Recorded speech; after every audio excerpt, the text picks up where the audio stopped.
Hello friends. तो स्वागत है आप सभी लोगों का मेरे channel watch and learn more पर। तो आज हम सभी उपस्थित हैं सीटेट एग्ज़ाम 2026 फरवरी में जो लगा हुआ है उसकी तैयारी के लिए, और जितने भी अन्य सभी प्रतियोगी परीक्षाएं होती हैं उसमें जो एनसीईआरटी से प्रश्न आते हैं, जैसे यूपीएससी, यूपीपीसीएस, या तो हमारे जितने भी आरआरबी या हमारे जो स्टेट एग्ज़ाम होते हैं, एसएससी के एग्ज़ाम जो होते हैं, उन सभी में जो भी प्रश्न आते हैं एनसीईआरटी से, तो उन्हीं को लेकर के आज मैं एनसीईआरटी के पूरा महत्वपूर्ण तरीके से पूरी जितनी भी 6 से 8 तक की किताबें हैं उन सभी के वीडियो को मैं तैयार कर रहा हूं। और उसमें से जहाँ आज हमारी जो क्लास होने वाली है यह हिस्ट्री की होगी, जिसको हम लोग पढ़ेंगे। जो मेरी यह एनसीईआरटी की कक्षाएं होंगी तो उसमें सभी में सबका अलग अलग तरीके से बनाऊंगा। तो इसमें देखा जाए तो जो आज की हमारी कक्षा है उसमें इतिहास तो पढ़ेंगे हम। तो आज कक्षा 6 की जो इतिहास है, किताब कक्षा 6, जिसको हम बोलते हैं एनसीईआरटी के थ्रू जो उसका नाम दिया गया है हमारे अतीत फर्स्ट। तो इसमें आज हम लोग पढ़ेंगे प्रत्येक पाठ का विस्तृत वर्णन, जो कि पूरे हैं महत्वपूर्ण तरीके से कैसे इसमें समझेंगे इनके टर्म्स को, और कम शब्दों में अधिक ज्ञान करवाने का मेरा आप सभी लोगों का वादा रहेगा। और समझ में जो उत्तरोत्तर वृद्धि होगी आपकी वह बहुत ही अच्छे तरीके से होते जाएगी। सबसे पहले हम कक्षा 6 की जो हमारे अतीत हैं उसके जो पाठ्यक्रम का जो विषय है, जो हमारे पाठ्यक्रम में लगा हुआ चैप्टर है, पाठ है, उनको दिखा देता हूँ। हम सभी लोग देखते हैं कि जो इसमें देखना है कि जो हमारा अध्याय है इसमें कुल 11 अध्याय हैं। पहला है क्या, कब, कहाँ और कैसे, आखेड़, खाद्य संग्रह से भोजन उत्पादन तक, आरंभिक नगर, क्या बताती हैं हमें किताबें और खबरें, राज्य, राजा और एक प्राचीन गणराज्य, नए प्रश्न नए विचार, अशोक एक अनोखा सम्राट जिसने युद्ध का त्याग किया, खुशहाल गांव और समृद्ध शहर, व्यापारी राजा और तीर्थयात्री, नए साम्राज्य और राज्य, इमारतें, चित्र तथा किताबें। इन्हीं से संबंधित जो हमारा आज का यह टॉपिक है हम इसको अध्ययन करेंगे।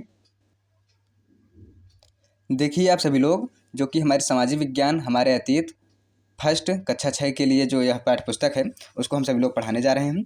राष्ट्रीय शैक्षिक अनुसंधान और प्रशिक्षण परिषद अर्थात एनसीईआरटी द्वारा जो निर्धारित की गई है उसको हम लोग अध्ययन करने चल रहे हैं। तो पहले पाठ की तरफ बढ़ते हैं। तो हम लोग पहले सबसे देखते हैं कि इतिहास के विषय में थोड़ा सा जानकारी प्राप्त कर लेते हैं। तो इतिहास की परिभाषा देख लेते हैं, इतिहास शब्द से संबंधित जो भी जानकारियां हैं। तो इतिहास शब्द जो है वह उत्पत्ति जो उसकी हुई है ग्रीक भाषा के हिस्टेरिया शब्द से हुई है। किस शब्द से हुई है? हिस्टेरिया। इसका जो इतिहास का निर्माण हुआ है हिस्ट्री का, वह किससे हुआ है? हिस्टेरिया से हुआ है, जिसका अर्थ होता है कि क्या? ज्ञान या तो जानना, ज्ञान या तो जानना, ये दो अर्थ होते हैं। और इसके अंतर्गत अगर हम देखें तो इतिहास किसे कहा जाता है कि इतिहास शब्द का आशय है वह जो निश्चित रूप से घटित हुआ है, अर्थात इस विषय इतिहास विषय के अंतर्गत अतीत काल का अध्ययन किया जाता है। इसमें देखें, अब हम एक परिभाषा देखते हैं जिसको जो बहुत ही उपयुक्त परिभाषा है कि इतिहास वह शाखा है, इतिहास वह शाखा है जिसमें इतिहास वह शाखा है जिसमें समाज के अतीत के घटनाओं और विकास का अध्ययन किया जाता है। ये हम लोग समझ सकते हैं कि इतिहास हमारा क्या है। इतिहास वह शाखा है जिसमें समाज के अतीत के घटनाओं और विकास का अध्ययन किया जाता है। दूसरे तरीके से समझें कि जो हम कह सकते हैं मानव जीवन एवं उसके समाज से संबंधित अतीतकालिक महत्वपूर्ण घटनाओं का क्रमबद्ध, निष्पक्ष, विवेचनात्मक वर्णन इतिहास कहलाता है। या तो यहाँ पास कह सकते हैं दूसरी तरीके से हम कि जैसे जो हमारा इतिहास है उसके विषय में कई जो वैज्ञानिक हैं उन्होंने बताया भी है, अपना इतिहास भी दिया है। जैसे कि एक ब्यूरी विद्वान है, ब्रिटिश विद्वान थे, उन्होंने बोला था इतिहास विज्ञान है, ना तो कम ना तो ज़्यादा। अब जैसे हम लोग देखते हैं कि जो अभी हमारा इतिहास के विषय में जो चर्चा चल रही है इसमें अभी जो घटनाएं होती हैं वह दो प्रकार से होती हैं। कैसी घटनाएं? जैसे सकारात्मक घटना भी हुई थी और नकारात्मक घटनाएं।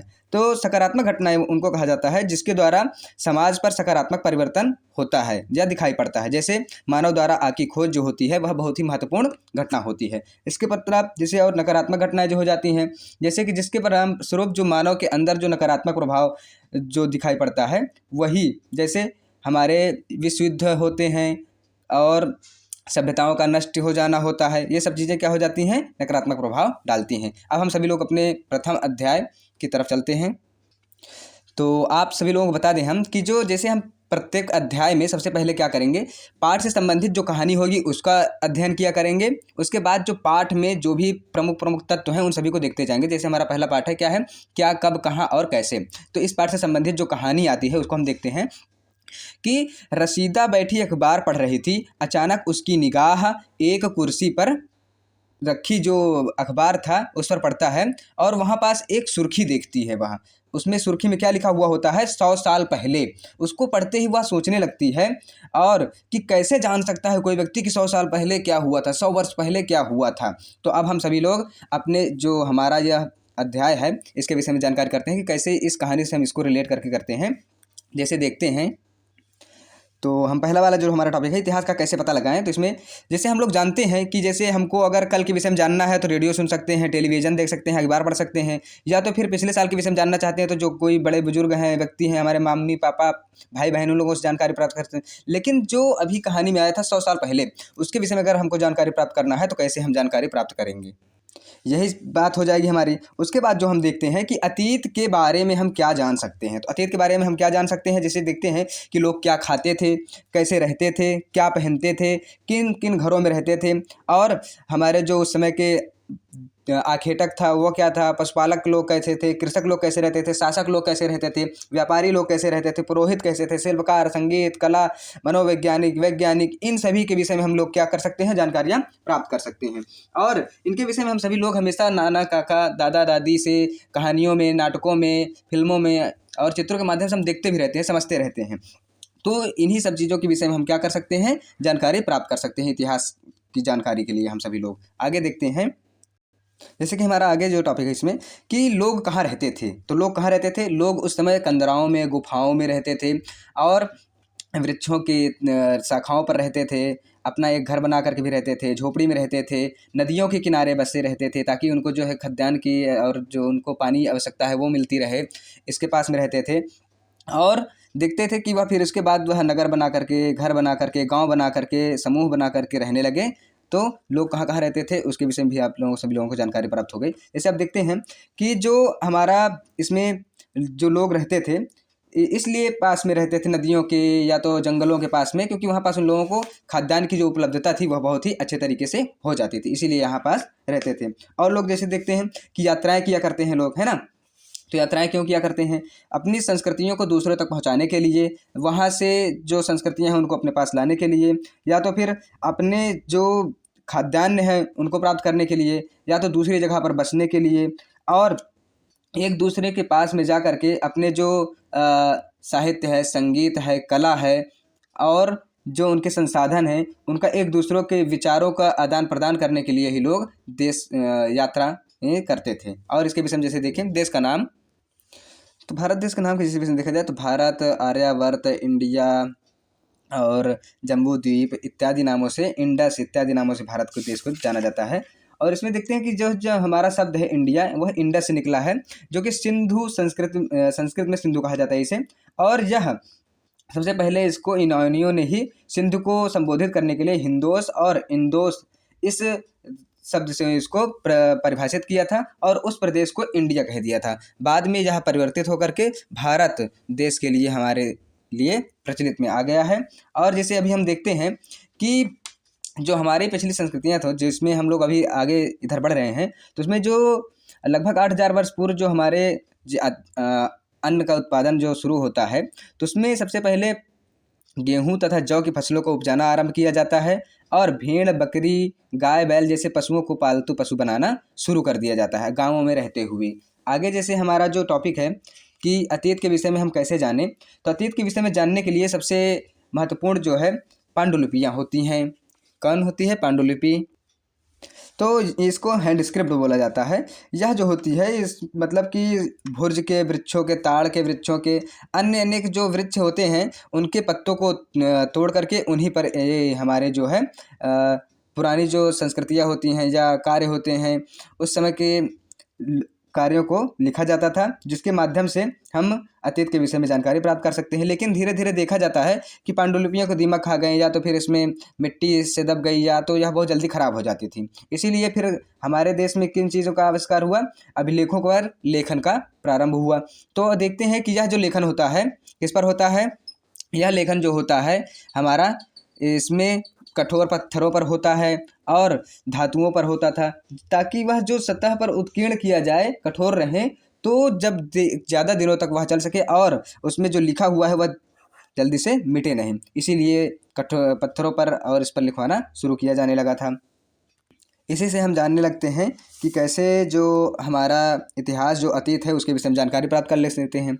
अब जैसे देखते हैं कई शब्द आते हैं, पुरातत्वविद। पुरातत्वविद, अगर प्रश्न आएगा कि पुरातत्व किसे कहा जाता है, तो ऐसी वस्तुओं का अध्ययन करने वाला जो अतीत की जानकारियाँ प्रदान करता हो और वह प्रयोग में लाई जाती थी अतीत में, उनके विषय में अध्ययन जो करता है व्यक्ति उसे पुरातत्वविद कहा जाता है। और वह जो व्यक्ति होता है वह इमारतों के अवशेषों, चित्रों तथा मूर्तियों का अध्ययन करते हैं। औजारों, हथियारों, बर्तनों, आभूषणों, इन सभी का क्या करते हैं, वह सब लोग छानबीन करते हैं। खुदाई के माध्यम से जो उसमें प्राप्त वस्तुएं होती हैं उन सभी का अन्वेषण करते हैं, इसीलिए उनको पुरातत्वविद कहा जाता है। इसके बाद जिसे देखा जाता है कि इतिहासकार। इतिहासकार उन्हें कहा जाता है जो अतीत का अध्ययन करते हैं। और पुरातत्वविद किन्हें कहा जाता है, जो खुदाई में प्राप्त वस्तुएं होती हैं उनका जो अन्वेषण करते हैं, उनके विषय में जो जानकारी प्राप्त करते हैं या छानबीन करते हैं, उनको कहा जाता है। अब इसके बाद जिसे देखा जाए, बताया जाता है कि जो हमारा अतीत था वह एक था या अनेक, इसके विषय में भी प्रयोग किया जाता है। तो जैसे हमारा जो पाठ ही है कि अतीत के विषय में, जानकारी के विषय में, तो अतीत शब्द जो यहाँ पास आया है वह किस लिए आया है, अतीत पास्ट के लिए। और यह शब्द जो है बहुवचन में है, किसमें है, बहुवचन, क्योंकि सभी के अनुसार जो अतीत है वह अलग अलग हो सकता है। अलग अलग व्यवहार, जैसे अलग अलग रीति रिवाज हो सकते हैं, अलग भोजन हो सकते हैं, अलग तरीके के वास हो सकते हैं, अलग तरीके के शासक हो सकते हैं। इसीलिए जो हमारा कहना था कि अतीत एक है या अनेक, तो अतीत अनेक तरीके से था। अब जैसे इसमें जो हमारा अगला टॉपिक है तिथियों का मतलब, सबसे मेन इंपॉर्टेंट यही है, इसमें से एक प्रश्न आ सकता है आप सभी लोगों को, तो आगे देखिए। तो यहाँ पास इसका मतलब यही है कि जो हमारा ईसा मसीह हैं, ईसा मसीह, इनका जब जन्म होता है तो इनके जो ईसाई धर्म के प्रवर्तक थे, तो इनके जन्म से जो पूर्व की घटनाएं होती हैं उनको ईसा पूर्व बोल दिया जाता है, और इनके जन्म के बाद की जो होती हैं उनका सन बोल दिया जाता है। अब इसको हम कई तरीके से समझ सकते हैं, जैसे बहुत से टर्म इसमें आते हैं। अंग्रेजी में BC ये हो गया, और हिंदी में इसको बोलते हैं ईसा पूर्व। इसको बोल दिया जाता है बिफोर क्राइस्ट। बिफोर क्राइस्ट, तो ये हो गया ईसा पूर्व हो गया। उसके बाद हम देखते हैं कहीं कहीं लिखा रहता है AD, ये हो गया, है ना। और हिंदी में लिखा रहता है ये। इसके बाद इसको दिखा पाते हैं, तो इसमें देखते हैं AD का मतलब हो जाता है एनो डोमिनी। और उसके बाद जब हम देखते हैं तो इसमें जो हो जाता है हमारा ईसवी, ये हो गया। कभी कभी हम लोग AD की जगह जो AD है इसको लिखा हम लोग पाते हैं क्या, CE। क्या मिलता है, CE मिलता है, या तो BC या BC जो होता है हमारा, जो अभी हम लोग देखें बिफोर क्राइस्ट, इसकी जगह पर क्या मिल जाता है हम लोगों को, BCE, ये मिल जाता है। AD की जगह पर CE मिल जाएगा और BC की जगह पर BCE मिल जाता है। अब CE का जो अर्थ है, जो इसका मतलब होता है कॉमन एरा। क्या चीज़, कॉमन एरा हो जाता है, कॉमन एरा ये। और उसके बाद जो BCE है, बिफोर कॉमन एरा, ये हो जाता है। इन सभी शब्दों का प्रयोग किया जाने लगता है। अब जैसे कभी कभी हम देखते हैं BP अक्षरों का जो प्रयोग होता है, BP अक्षर का प्रयोग भी होने लगता है कभी अंग्रेजी में, तो ये हो जाता है जो बिफोर प्रेजेंट, जो हमारा बिफोर प्रेजेंट है उसको लिए यह किया जा सकता है। तो ये हमारी तिथियों से संबंधित जो वो था उसका हो गया है। अब थोड़ा सा हम इसके विषय में और जानकारी प्राप्त करते हैं। इस पाठ में जो आए हुए उपयोगी शब्द हैं उन सभी को देख सकते हैं, जैसे यात्रा, पांडुलिपि, अभिलेख, पुरातत्व, इतिहासकार, स्रोत, अज्ञात लिपि का अर्थ निकालना, इन सभी का हमने अर्थ बता दिया है। और उसके बाद आप सभी लोग आगे देख लीजिए। हम लोग जैसे देखते हैं कुछ महत्वपूर्ण तिथियां जो होती हैं, कृषि का आरंभ कब होता है, 8000 वर्ष पूर्व होता है। सिंधु सभ्यता के प्रथम नगर जो होते हैं 4700 वर्ष पूर्व होते हैं। गंगा घाटी के नगर जो मगध था, उसका बड़ा राज्य जो बनता है उसके वर्ष पूर्व 2500 पूर्व माना जाता है, और वर्तमान लगभग 2000 वर्ष पूर्व इसको माना जाता है। तो प्रथम पार्ट जो है हमारा वह समाप्त होता है। अब हम सभी लोग सेकंड पार्ट की तरफ चलते हैं। द्वितीय पार्ट के विषय में देखें तो सबसे पहले हम लोग देखते हैं कि इसमें का जो कहानी है कि तुषार अपने एक रिश्तेदार की शादी में दिल्ली से चेन्नई जा रहा था। रेल में उससे खिड़की वाली सीट मिल गई, जहां से वह बाहर का नज़ारा देखने में मग्न हो गया। तेज दौड़ती गाड़ी से उसने देखा कि पेड़ पौधे, घर, खेत खलिहान बड़ी तेजी से पीछे की ओर छूटते चले जा रहे थे। तभी उसके चाचा के उसके कंधे पर हाथ रखकर कहा, पता है लोगों ने मात्र 150 साल पहले रेल से यात्रा करनी शुरू की थी। बस तो इसके कुछ दशक बाद आई, बस जो थी उसके कुछ दशक बाद आई। तो सार सोचने लगा कि जब लोगों के पास आने जाने के लिए तेज रफ्तार वाली सवारियां नहीं थी, गाड़ियां नहीं थी, तो वह किससे यात्रा करते थे। अर्थात यात्रा के लिए उनके पास क्या साधन थे। क्या वे अपनी सारी जिंदगी एक ही जगह पर बिता देते थे या कहीं और जाना पड़ता था। तो इसके विषय में हम सभी लोग जानकारी प्राप्त कर सकते हैं। हमारा जो पाठ है, आखेट खाद्य संग्रह से भोजन उत्पादन तक, अर्थात आवागमन तक। जैसे कि हम लोग देखते हैं आरंभिक मानव, तो आरंभिक मानव जो थे वो आखेटक खाद्य संग्राहक के नाम से जाने जाते थे, और वह सभी लोग उपमहाद्वीप में, जो हमारा देश है उपमहाद्वीप, उसमें 20 लाख साल पहले से ही रहा करते थे। तो इनके विषय में देखा जाए तो ये लोग क्या करते थे, आमतौर पर खाने के लिए वे जंगल में जानवरों का शिकार करते थे, मछलियाँ चिड़िया पकड़ते थे, फल फूल दाने पौधे पत्तियाँ इत्यादि से वह क्या करते थे, अपना जीवन यापन करते थे। अब इसके विषय में देखा जाए तो जो आखेटक खाद्य संग्राहक समुदाय के लोग होते थे वह एक जगह से दूसरे जगह पर जाया करते थे, घूमते रहते थे। ऐसा करने के बहुत से कारण होते थे। जैसे पहले कारण देखा जाए तो एक जगह पर कई दिनों तक रहने से उनके जो आसपास के जानवर रहते थे, फल फूल रहते थे, वह क्या हो सकते थे, समाप्त हो जाते थे, ताकि जो उनकी भोजन की सामग्री है वह वहाँ पास से समाप्त हो जाती है, इसलिए वह दूसरी जगह जाया करते थे। दूसरा कारण यह हो सकता है कि जो वह अपने शिकार करते थे जानवरों का, तो वह उनके जो शिकार कर लेते थे ज़्यादातर, तो जो जानवर होते थे वो अपना शिकार करने के लिए दूसरी जगह पर जाते थे। तो उन जानवरों के पीछा करते करते भी ये लोग अपने आप को उनका शिकार करने के खातिर ये क्या करते थे, पीछे पीछे उनके चले जाते थे, इसलिए भी ये अपना क्या करते थे, प्रवास किया करते थे। तीसरा कारण देखा जाए तो पेड़ों पौधों से जो फल फूल थे वह अलग अलग मौसम में आते थे। तो प्रत्येक जो पेड़ होते हैं, वृक्ष होते हैं, वह अलग अलग मौसमों में उनकी जलवायु जो होती है उसके अनुसार ही वह होते भी थे। इसीलिए लोग उनकी तलाश में जब जो मौसम उपयुक्त होता था उस इलाके में जा करके वहाँ घूम करके वहाँ पास अपने जीवन यापन किया करते थे। और चौथा कारण देखा जाए तो पानी के बिना किसी भी प्राणी, पेड़ पौधे या तो जो जीव जंतु हैं उनका जीवन संभव नहीं है। इसीलिए सभी लोग अपना जीवन यापन सबसे ज़्यादा जो करते थे, प्रवास करते थे जहाँ पानी रहा करता था, नदियों, झीलों, झरनों, तालाबों इत्यादि के पास में वो जा करके अपने आप को रखते थे। और इसीलिए कहा जा सकता है कि जो आरंभिक मानव था वह घुमंतू था और अपने आप को चलवासी या हमेशा इधर उधर चलते हुए जीवन व्यतीत करता था। आरंभिक मानव के विषय में जब जानकारी हम लोगों को मिलती है तो वह केवल उनकी जो हड्डियां होती हैं, पत्थरों से जो उनके जो औजार होते हैं, या तो उनके द्वारा जो कुछ अवशेष ऐसे छोड़े गए जो अभी तक नष्ट नहीं हुए, उनके माध्यम से हम लोगों को जानकारियाँ मिलती हैं। और देखा जाए तो जो उनके पहले रहने के स्थान होते थे, जगह होते थे, वह सब जो होते थे उनको पूरा स्थल कहा जाता था। और यह सब क्या होते थे, इसमें वो लोग गर्तावासों में, गुफाओं में या तो फिर कंदराओं में रहा करते थे। उन्हीं को हम लोग देखते हैं, उन्हीं के माध्यम से हम लोगों को इनके विषय में जानकारी मिलती है। और जैसे देखा जाए तो जो पत्थर के औजार होते थे उनका उपयोग किस प्रकार किया करता था मानव, जानवर को मारने के लिए करते थे। और जो उस समय उनके पत्थर होते थे ज़्यादातर किससे होते थे, पत्थरों के हुआ करते थे, तुकेले, निरछे, इस प्रकार के शब्दों का जो औजार होते थे उनका प्रयोग किया करते थे। आगे हम सभी लोग देखते हैं तो जो हमारे पूरा स्थल है, पूरा स्थल किसे कहा जाता था, अर्थात उस स्थान को कहा जाता था जहाँ पास औजार, बर्तन, इमारतें जैसी वस्तुएं अवशेष मिला करती हैं हम सभी लोगों को, पुरानी जो हैं, अर्थात प्राचीन स्थल वह जहाँ पास से हम लोगों को खुदाई में जो कुछ भी वस्तुएं प्राप्त होती हैं प्राचीन काल की, वो स्थल पूरा स्थल कहलाते थे। इन पूरा स्थलों के विषय में जो हम जानकारियाँ प्राप्त करते हैं वह देखते हैं कि ये सब ज़्यादातर कहाँ रहते थे, नदियों के किनारे रहते थे, या तो फिर ऐसी जगह पर रहते थे जहाँ पास एक सभ्यता का विकास हो सके। ऐसे अब जैसे हम आगे बढ़ते हैं अपने इस चैप्टर में तो देखते हैं कि आग की खोज। इसमें हम देखते हैं कि जब मानव अपना जीवन यापन करता रहता है तो अचानक में कभी वो हमेशा कच्चे माल जो लाते थे, मांस खाते थे, उसके अनुसार फिर देखते हैं कि धीरे धीरे यहाँ अपना जीवन जीते जीते जीते जीते क्या होता है कि पत्थर को रगड़ते हैं। जब पत्थर या अचानक में इधर उधर से गिर जाता है और उससे आग का लग जाती है, या तो वृक्षों के रगड़ने से ऐसे ही रगड़ता रहता है, गर्मी में रगड़ते रगड़ते तो उससे आग का वो हो जाता है। और उसी में जो जानवर जलकर भुन गए, उनको खाने से इनको पता चला कि आग के माध्यम से हम लोग क्या कर सकते हैं, जो अपना भोजन है उसको सुपाच्य बनाया जा सकता है।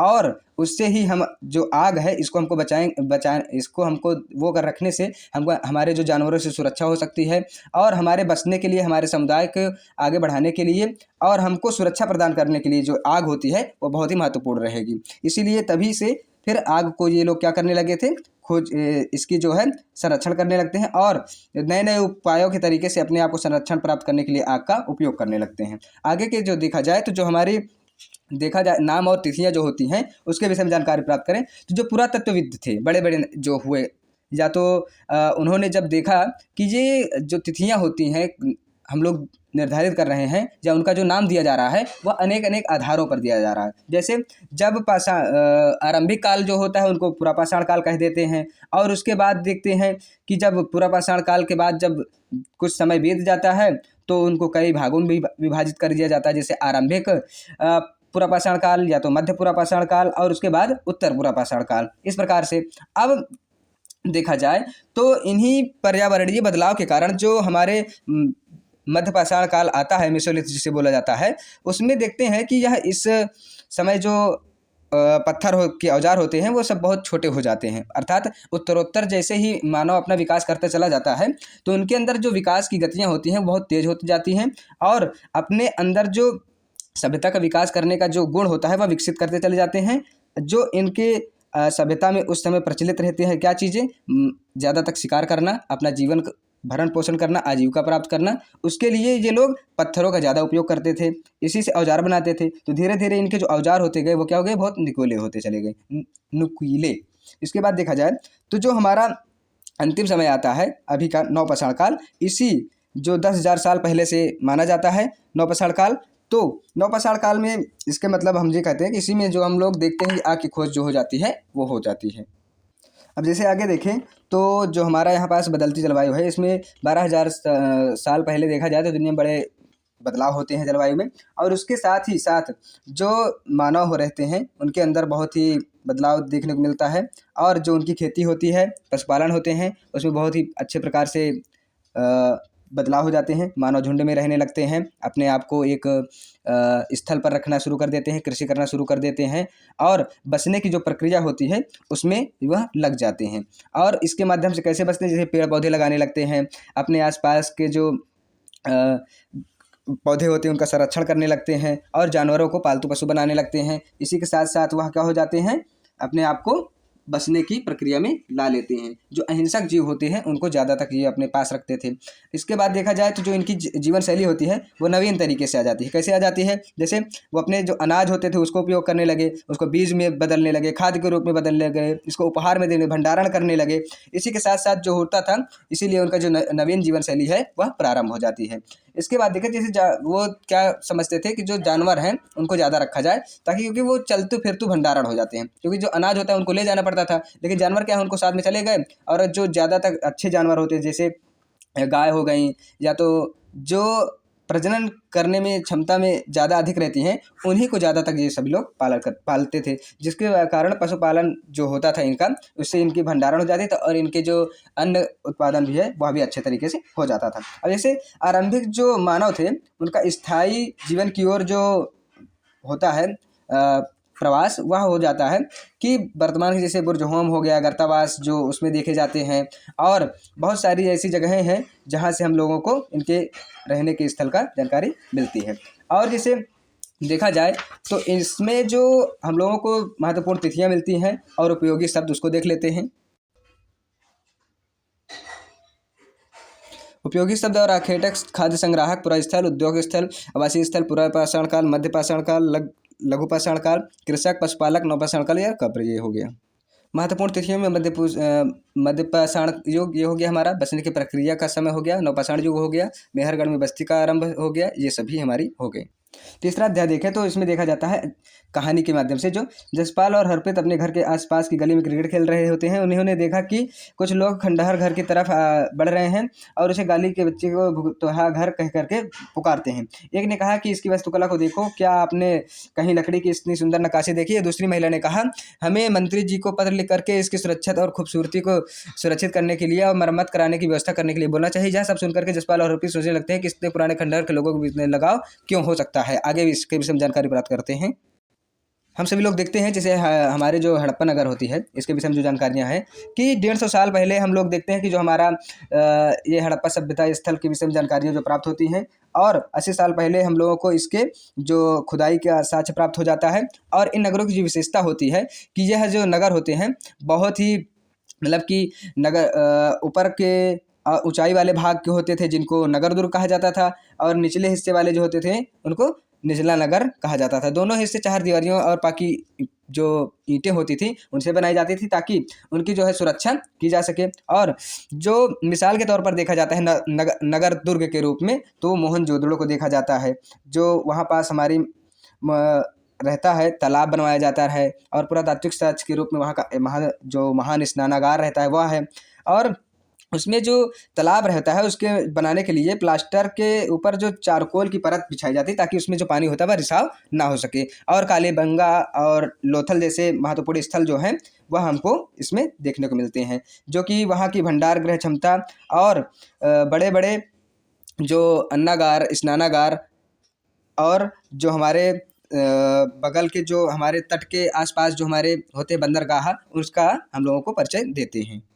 यहाँ की जो विशेषता देखा जाए तो यहाँ की जो सबसे बड़ी विशेषताएं थी, भवन थे इसके, यहाँ के जो नाले थे वह सभी, और यहाँ की जो सड़कें थी वह इसकी बहुत विशेषता अच्छी थी। नगरीय जीवन बहुत ही अच्छा था यहाँ का, और यहाँ का जो शिल्प था बहुत ही अच्छे तरीके से, जैसे धातुओं का वो होना और क्वार्टजाइट पत्थरों का प्रयोग होता था, फेयांस का हो जाता था। फेयांस जो होते थे वो मनके, चूड़िया, बाले, ये सब इससे बर्तन बनाए जाते थे। और कच्चे माल की खोज के लिए सभी लोग बहुत बहुत दूर तक जाते थे और बहुमूल्य पत्थरों को ला करके ये क्या करते थे, आयात कर लेते थे। तांबा, सोना, लोहा, चांदी, ये इन सभी वस्तुओं का आयात किया करते थे।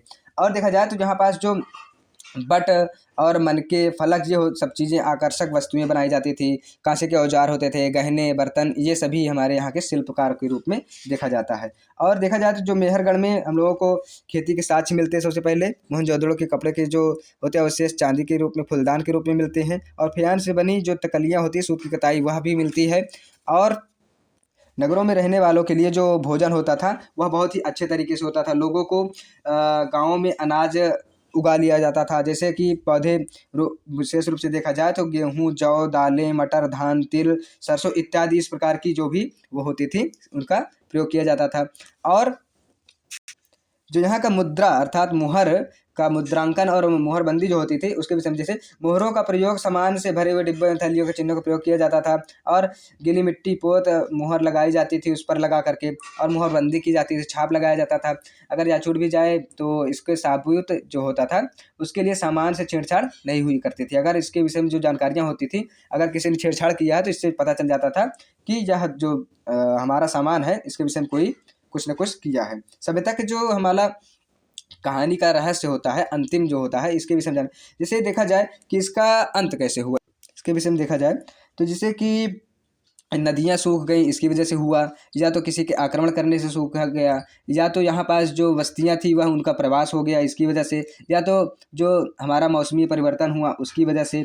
तो इन 4-5 जो फैक्टर होते हैं इसकी वजह से हम देख सकते हैं कि जो सभ्यता का अंत होता है उसको माना जाता है। इसमें जैसे एक बात और देखी जाती है, जैसे जानवरों का आक्रमण की वजह से भी माना जाता है, या तो जो दूसरे जगह के शासक होते थे उनके द्वारा नियंत्रण कर लिया गया, इसके कारण भी परिवर्तन बिल्कुल अच्छे तरीके से हम लोग देख सकते हैं। आगे देखें, या तो इनका जो खाद्यान्न था उसकी कमी आ गई उसकी वजह से भी, या जो प्राकृतिक घटनाएं होती हैं उसकी वजह से भी इनका जो सभ्यता का अंत की कहानी का रहस्य बताया जाता है। उपयोगी शब्द नगर, नगर दुर्ग, शासक, लिपिक, मुहर, शिल्पकार, धातु विशेषज्ञ, कच्चा माल, हल, सिंचाई इत्यादि। महत्वपूर्ण तिथियां में है, देख लीजिए सभी लोग, आप सभी लोग अच्छे तरीके से। इस पाठ का बात करें तो कहानी देखें तो जैसे ही घंटी बजी शिक्षक ने छात्रों को अपने साथ आने को कहा। आज वे पहली बार पुस्तकालय जा रहे थे बच्चे लोग। मेरी ने देखा कि पुस्तकालय उसकी कक्षा से काफ़ी बड़ा था और वहाँ किताबें भरी हुई थी, कई रैक थे। कोने में एक अलमारी थी, मोटी मोटी किताबों से भरी थी। मेरी को एक अलमारी खोलने की कोशिश करते हुए शिक्षक ने देखा। उस अलमारी में अलग अलग धर्मों से जुड़ी महत्वपूर्ण किताबें थी। क्या तुम्हें मालूम है कि हमारे पास वेदों का भी संग्रह है? मेरी सोचने लगी, वेद क्या है? चलो हम लोग इसके विषय में जानकारी प्राप्त करते हैं। प्रस्तुत पाठ के विषय में देखा जाए तो जैसे कि हमारा आज गया है कि प्राचीनतम ग्रंथ आ गए हैं। प्राचीनतम ग्रंथ हम लोग देखते हैं तो हम देखते हैं वेद हैं, ऋग्वेद, यजुर्वेद, सामवेद, अथर्ववेद। ये हमारे सबसे पुराने वेद हो जाते हैं, जिनकी रचना का काल सबसे ज़्यादा माना जाता है 3500 पूर्व के लगभग माना जाता है। और इसमें जो प्रार्थनाएं की जाती हैं उन्हें सूक्त कहा जाता है। और यह सूक्त का मतलब होता है अच्छी तरीके से बोला गया। और इसमें जो स्तुतियाँ की गई हैं देवताओं की, देवी देवताओं की गई हैं। और जो इसमें महत्वपूर्ण देवताओं को देखा जाए तो इंद्र, अग्नि, सोम। और जो हम लोग देखते हैं कि हमारे समाज में जिस प्रकार के सामाजिक परिवर्तन ढांचा होता है उस समय का, उसको भी हम लोगों को इसमें देखने को मिलता है। इसमें और देखा जाए तो ब्राह्मण साहित्य, आरण्यक साहित्य, उपनिषद साहित्य, वेद, वेदांग, जो वेद के हुए वेदांग, शिक्षा कल्प, व्याकरण, ज्योतिष, निरुक्त, छंद, इस प्रकार से जो भी हैं। और जो इनके हम लोग देखते हैं उसमें कि सभी वेदों के उपवेद, ये सभी हम लोगों को उसमें पढ़ने को मिल जाते हैं। संस्कृत और अन्य भाषाओं के विषय में देखा जाए तो जैसे संस्कृत भाषा भारोपीय, भारत यूरोपीय भाषा के अंतर्गत आती है, का हिस्सा है। भारत की कई भाषाएं जैसे असमिया, गुजराती, हिंदी, कश्मीरी और सिंधी एशियाई भाषाएं हैं। जैसे फारसी तथा यूरोप की बहुत सी भाषाएं जैसे अंग्रेजी, फ्रांसीसी, जर्मन, यूनानी, इतालवी, स्पेनिश आदि इसी परिवार से जुड़ी हुई भाषा हैं। एक भाषा परिवार इसलिए कहा जाता है क्योंकि आरंभ में कई शब्द एक जैसे थे। उदाहरण के लिए मातृ संस्कृत है, माँ हिंदी है, मदर अंग्रेजी। इस शब्द को देखा जाए तो इन शब्द के क्या हैं, सभी एक ही उसमें से हैं। तो संस्कृत और अन्य भाषाएं जो हैं उनका भी साम्यता हम लोगों को दिखाई देता है। जैसे कि देखा जाए कि जो यहाँ पर प्राचीन ग्रंथ हैं उनसे हम लोगों को हमारी जो सामाजिक जानकारियाँ हैं वो प्राप्त होती हैं। इसमें देखा जाए तो कुछ सूक्तों में हम लोगों को वार्तालाप की बातें मिलती हैं। जैसे विश्वामित्र नदी सूक्त है तो उसमें विश्वामित्र और नदियों का संवाद मिलता है। और देखा जाए व्यास और सतलज का संवाद सूक्त मिलता है। इसके बाद सामाजिक जो हमारे जानकारी के रूप में जैसे मवेशी, घोड़े, रथ इत्यादि जो हमको दिखाई जाते हैं इसमें। उसमें सामाजिक रूप से लोगों की जो विशेषता बताने वाले जो शब्द होते हैं उनके विषय में बताया जाता है। जैसे लोगों का जो वर्गीकरण होता था काम, भाषा, परिवार, समुदाय, निवास स्थान, सांस्कृतिक परंपरा के आधार पर किया जाता था। और इसमें जो लोग दूसरे के ऊपर का मतलब शासन किया करते थे उनको राजा कह दिया जाता था। और इसमें जैसे देखा जाता था कि जनता पूरे समुदाय के लोगों के लिए इस्तेमाल किया जाता था। ऋग्वेद में विष और जनों के नाम मिलते हैं, इसलिए इनको पुरुजन या विष जन, भरत जन या विष, यदुजन या विष जैसे कई शब्दों से उल्लेख किया जाता है जो हमारे ऋग्वेद में मिलता है। और जैसे इसमें देखते हैं कि खामोश प्रहरी कहानी भाषणों के रूप में कि जो हमारा यहाँ पास ऋग्वेद के विषय में जो वर्णन होता है बहुत ही अच्छे तरीके से हमारे जो धार्मिक रूप से, हमारे सामाजिक रूप से, हमारे आर्थिक रूप से, हमारे सांस्कृतिक रूप से हम लोगों को वर्णन प्राप्त होता है। और इसमें दस्यु लोग होते थे जो यज्ञ नहीं करते थे, दूसरी भाषाएं बोलते थे। और दास जिनको स्त्रीलिंग मुख्य रूप से बोल दिया जाता था, इनको गुलाम बोल दिया जाता था, दासी बोल दिया जाता था। और आगे जैसे देखा जाए इसमें जो हमारा कब्र के विषय में जो चर्चा करना था कि यहाँ पास जो कुछ कब्रगाहें मिलती हैं। कब्रगाहों का मतलब यह होता है कि जहाँ पास लोगों को दफनाया जाता था। अर्थात जो कब्र थी, जैसे इमाम गांव के एक विशिष्ट व्यक्ति थे, उनके विषय में देखा जाए तो एक खोजा जाता है कि भीमा की सहायक नदी जो होती है घोड़, उसके किनारे एक जगह है ये इनाम गांव। वहाँ 3600 से 27 साल पहले के लोग यहाँ रहते थे। और उनके विषय में कहा जाए तो वहाँ पास गड्ढे में लेटा करके दफनाया जाता था और उनका सिर उत्तर के तरफ कर दिया जाता था। इसी प्रकार से और देखा जाए तो आदमी को 5 कमरों में रखने वाली भी 100 कब्र मिली है। कई जगहों पर कई तरीके से इनके कंकाल मिले हैं जहाँ पास कई लोगों को एक साथ समाधान प्रणाली किया जाता था, अर्थात युगल समाधान प्रणाली का भी उस समय प्रचलन था। आगे जैसे इसमें जो पाठ के हमारे उपयोगी शब्द हैं उसके विषय में और जो हमारा पाठ का महत्वपूर्ण शब्दावलियाँ हैं उसके साथ साथ जो महत्वपूर्ण तिथियाँ हैं।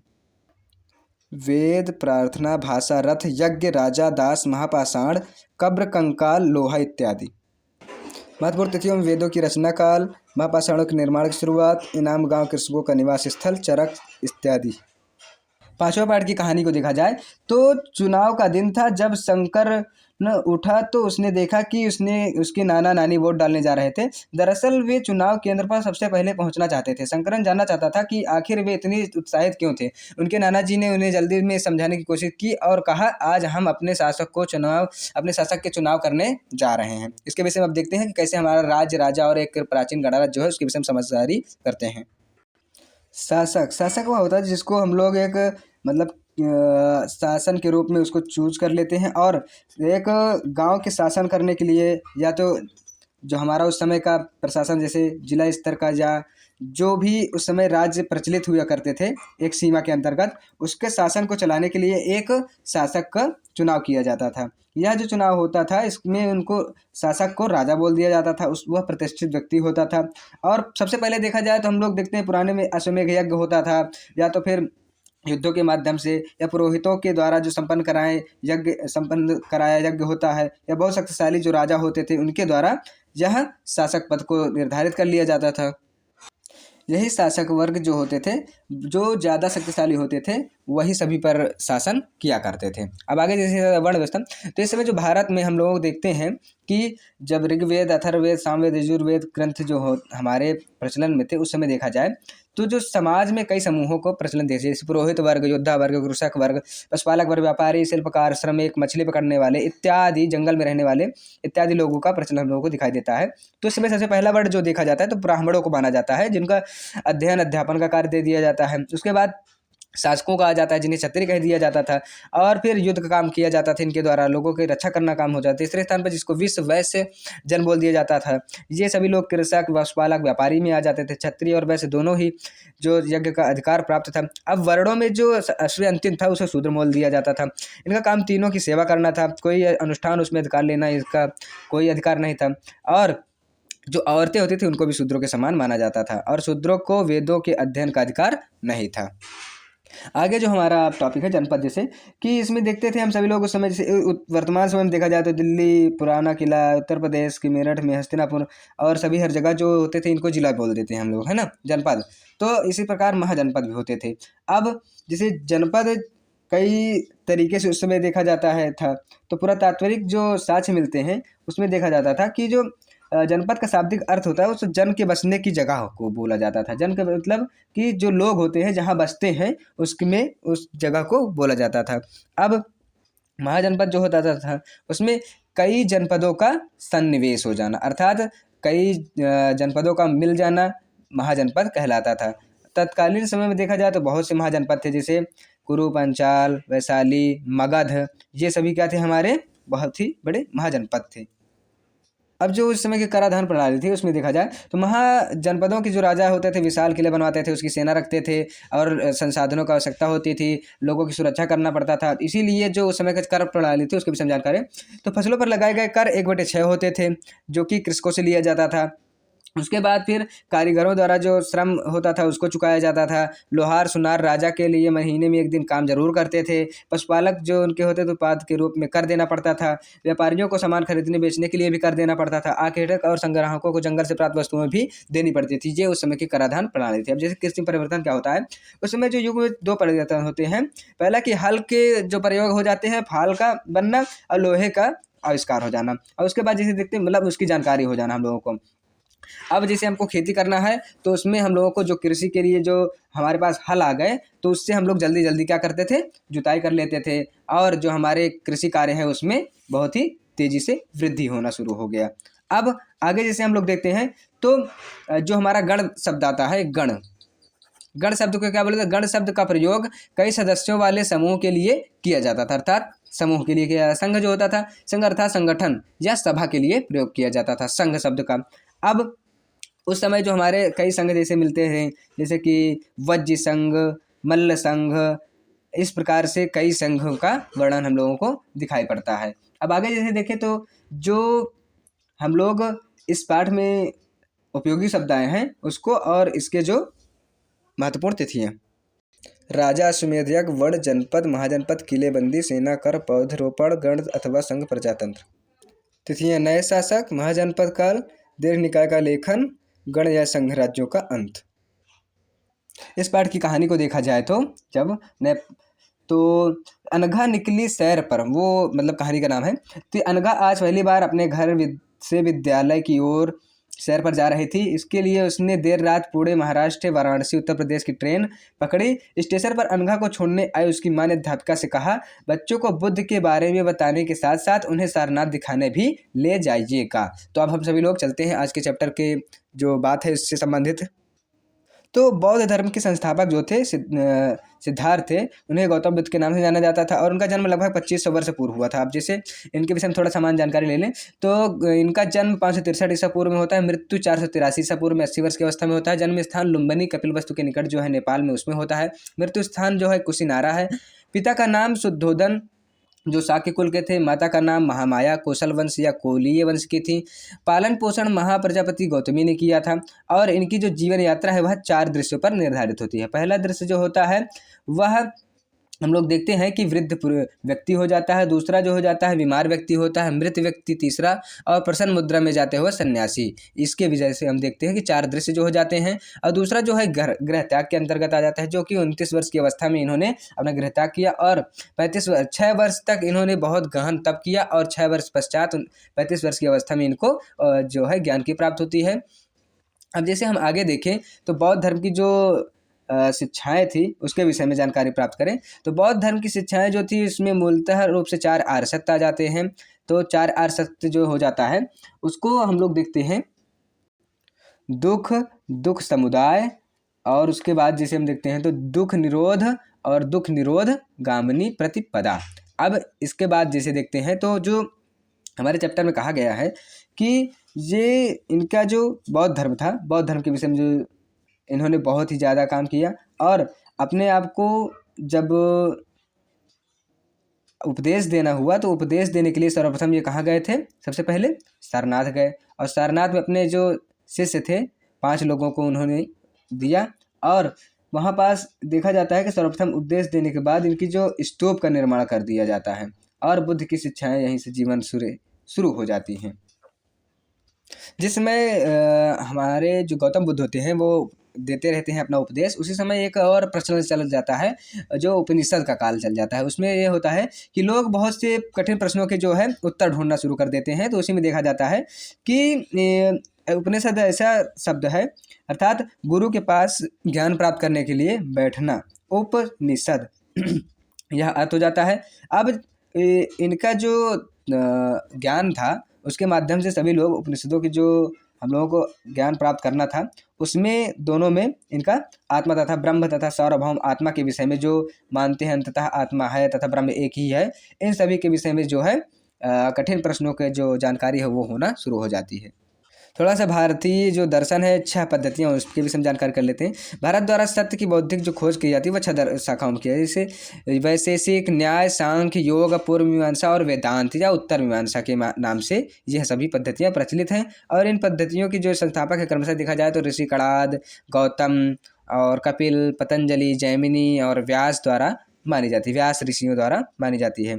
इसके बाद जो हम आगे देखते हैं कि जो हमारा जैन धर्म होता है, जैन धर्म के जो संस्थापक के रूप में ये हमारे 24 महावीर होते हैं तीर्थंकर। इसमें महावीर स्वामी की जैसे जैन धर्म देखा जाए तो जिन होते हैं अर्थात विजेता उनके लिए कहा जाता है। इसमें जैसे इसके कई अर्थ हैं। जिन अर्थात विजेता, अरहंत अर्थात योगी, निर्ग्रंथ अर्थात बंधन रहित, केवल अर्थात केवल प्राप्त करने के कारण, महावीर अर्थात साधना के प्रति समर्पण और अधिक विश्वास के साथ। इनका जैसे जन्म विषय में देखा जाए महावीर स्वामी का तो 540 ईसा पूर्व माना जाता है और मृत्यु 468 ईसा पूर्व माना जाता है, 72 वर्ष की आयु में। जन्म स्थान कुंडग्राम माना जाता है, मृत्यु पावापुरी में। बचपन का नाम वर्धमान माना जाता है, पिता का नाम सिद्धार्थ था और माता का नाम त्रिशला ये नाम हो जाता है। पत्नी का नाम जो था यशोदा। और अब देखा जाए तो पुत्री का जो नाम था अनुज्जा या प्रियदर्शना ये माना जाता है। गृहत्याग इन्होंने 30 वर्ष की अवस्था में की थी और जो संन्यास की अवधि थी वह 6 वर्ष की होती है। और ज्ञान प्राप्ति जो हो जाता है इनको 12 वर्ष की तपस्या के पश्चात 42 वर्ष की अवस्था में इनको ज्ञान की प्राप्ति हो जाती है। अब इसके बाद जैसे देखा जाए तो जैन धर्म के विषय में और जानकारियाँ तो जो इसमें त्रिरत्न होते हैं, सम्यक दर्शन, सम्यक ज्ञान, सम्यक आचरण, ये सभी हो जाते हैं। और महाव्रत हो जाते हैं 5, अहिंसा, अस्तेय, अपरिग्रह, ब्रह्मचर्य और ये हमारा अमृतसर।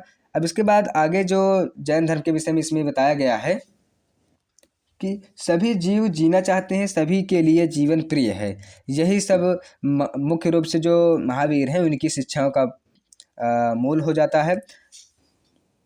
अब इसमें जैसे हमारे जैन धर्म में एक शब्द आता है विहार शब्द, या तो बौद्ध धर्म में, दोनों में भी। तो विहार शब्द को कहा जाता है कि जो जैन बौद्ध भिक्षु होते हैं उनके एक दूसरे स्थान पर घूमते रहने या उपदेश देने का स्थल होता है। केवल वर्षा ऋतु में वो एक स्थल पर रहते हैं, नहीं तो हर जगह अलग अलग जगह पर वो होते थे। तो पहाड़ी को काट करके बनाई गई एक गुफा होती है ये विहार, और यह कई तरीके से देखा जाता है कि वो कई शासकों के द्वारा दिया गया था, और उसमें जो लोग रहते थे उनके लिए पूरी व्यवस्थाएं कर दी जाती थी संघ। और इसमें जो अभी देखते हैं और एक संघ शब्द आता है, तो संघ शब्द उस समय जो लोगों को एक साथ जोड़ने के लिए, काम करने के लिए जो होता था उसके लिए बना दिया जाए। जिस उसमें प्रवेश लेने के लिए ब्राह्मण, क्षत्रिय, व्यापारी, मजदूर, नाई, गणिकाएँ तथा दास शामिल होते थे।